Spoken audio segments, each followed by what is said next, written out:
Now, let's dive deep into this big LGBTQ story for today. I am Dr. Edward Summers, and let's queer up politics. Trump's Nazi pink triangle post raises alarm among LGBTQ plus community. In a move that shocked many, President Donald Trump recently shared a post on his Truth social platform featuring a graphic of a downward pointing pink triangle, a symbol historically used by the Nazis to mark queer men during World War II. The post was linked to an article titled "Army Recruitment Ads Looked Quite Different Under Trump" by former U.S. Army Intelligence Captain Jeremy Hunt. The piece criticizes President Biden's inclusive military ads, suggesting that under Trump and President Secretary of Defense Pete Hegseth, the U.S. military has shifted its focus to aggression and moving away from messages of inclusion. However, the issue isn't just the content of the article. It's the pink triangle itself. The downward pointing triangle is a deeply troubling symbol with deep, dark, historical roots. During Nazi Germany, it was used to identify and persecute gay men in concentration camps, where they were subjected to medical experiments, castration, and execution. While the LGBTQ community has reclaimed the pink triangle, using it as a symbol of resistance and remembrance, its use in Trump's post has ignited fear and concern within queer communities. This comes on the heels of several controversial actions Trump has taken during his second presidency, including his reinstatement of the ban on trans individuals in the military and a ban on healthcare for transgender minors. Critics have noted that this post adds to a growing climate of fear for queer people in the U.S., especially as Trump continues to push policies that critics say undermine LGBTQ rights.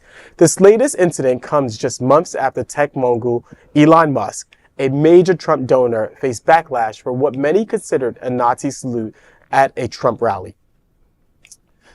Well, this is where we're at, in 2025.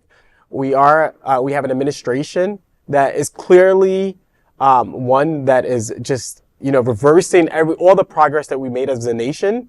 They have clearly stated, and we have to believe what they said, they clearly stated their hatred for various diverse communities. They don't like diverse communities. Right. I think that their stance is that they want an America that looks just like Elon and Trump, and they don't want anybody else. And they don't want anybody else to be equal to them. And so it's with the military ban, right? Banning trans people, right?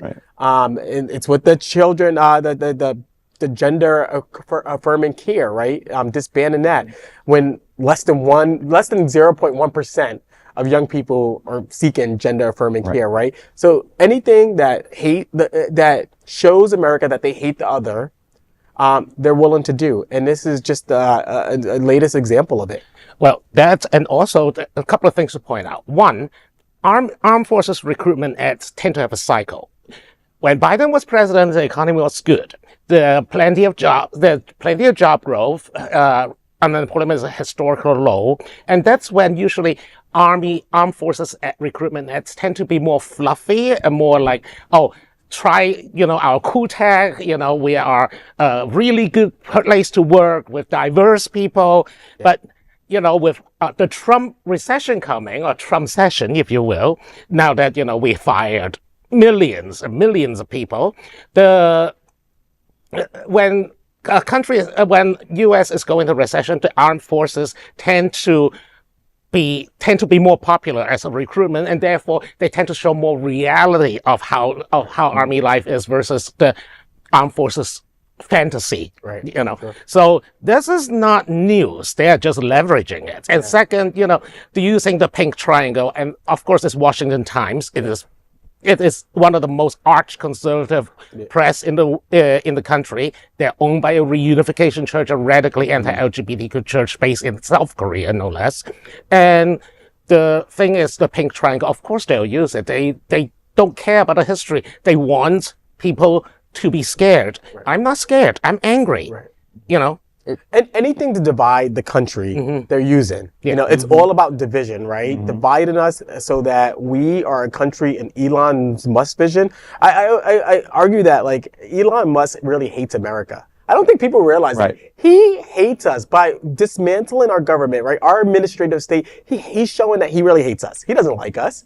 he's gotten rich off of us. He's gotten rich off of a lot of people, but now he hates us. He wants to completely dismantle us, and he wants us to go backwards, right? He almost wants us to be a modern day South Africa, right? Where, quite frankly, in South Africa, the white Afrikaners have all the money, right? And yeah, it's run by black people, but the money and power lies with all the white Afrikaners, and that's what he wants. And so if he could reinstate apartheid, he would. Oh, he would. I better say, when I think Elon Musk does not want the modern constitutional governance of South Africa, I think he'd prefer apartheid. But I think looking at Trump's, language in social media, I get there's a lot of reasons to be scared for this country, but then, I see his completely weak attempt at scary military imagery. I don't care if it's from the Washington Times or from made himself. As usual, President Trump, you only seem to tweet on the toilet, and you can't seem to handle doing a decent piece of social media. It's old school boomer crap. It's always a few years past its prime sort of imagery. It's always just I'm like, thanks, Grandpa. As usual, you're so uncool. That's what I see with this. It's just, once again, an old man on the toilet trying to tweet and doesn't even know how to press enter half the time. And you think, I said this before, it's a diversion tactic. Yeah. He's attacking our communities in a way that he's pushing our buttons, and we're letting him see that he's pushing our buttons. Right. Don't let him see that the economy is crashing. Right. Distracted by gay people. That's right. Trans people, right? Right.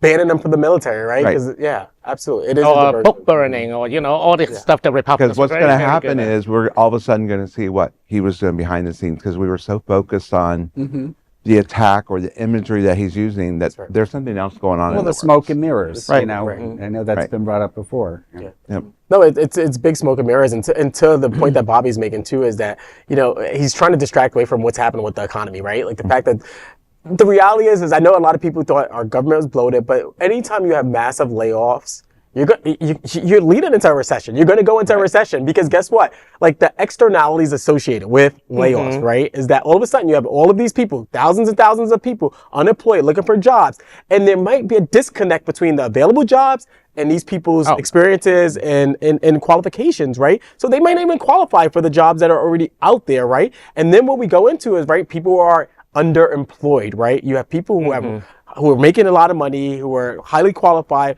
are forced to take certain level jobs and change their standard of living. And then the externality to that is that it impacts housing, it impacts food, it impacts consumption, right? So this has a huge ripple effect. And to your point, he is distracted away from the main issue here, is that their layoffs are terribly impacting the economy.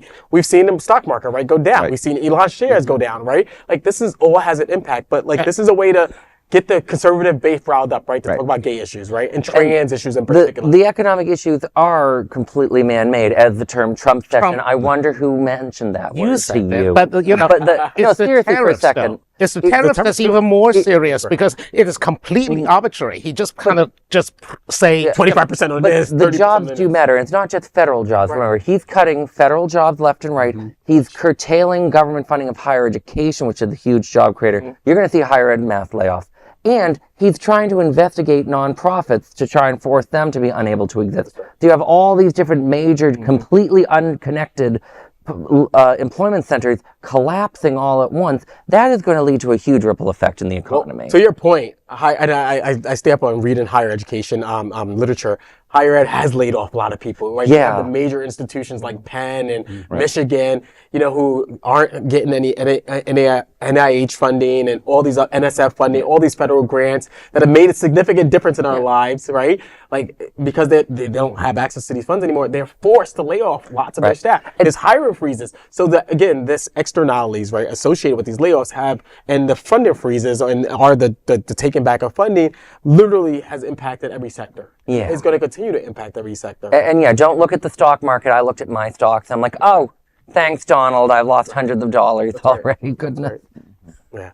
No, it's tough. But, this is what we're in for the next 4 years. And we just have to stand together as a community and fight against this. It's only been 2 months. Right. Absolutely. God.